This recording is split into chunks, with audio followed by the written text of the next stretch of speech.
Mabuhay at maligayang pagdating sa aming barangay! Kilala bilang pinakamalawak sa 16 na munisipyo ng La Trinidad. Ang Wangal ay sagana sa likas na yaman.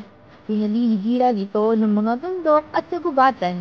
Sa katunayan, nabunga pa nga ang pangalan ng barangay sa salitang Ibaloy na Wangal na maiuugnay sa ilog.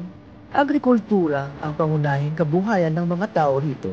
Bukod sa pagtatanim ng mga gulay, prutas at mga bulaklak, kilala rin ng Wangal bilang producer ng mga kape at tsokolate mula sa kakao.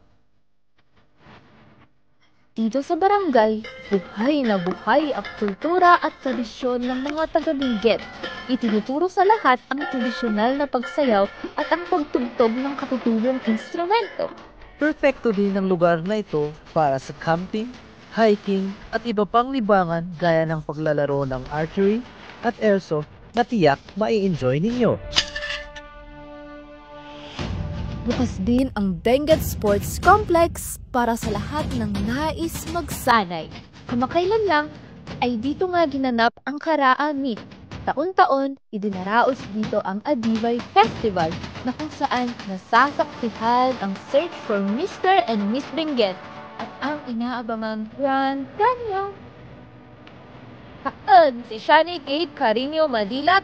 Sikak mo si Mag Kevin Walang Pilay, Kaladyo sa Asaljoy Kinamaptang ni Wangal. Umalit kayo ay maitapi sinan inimi ay magay kais-isuna. Wangal!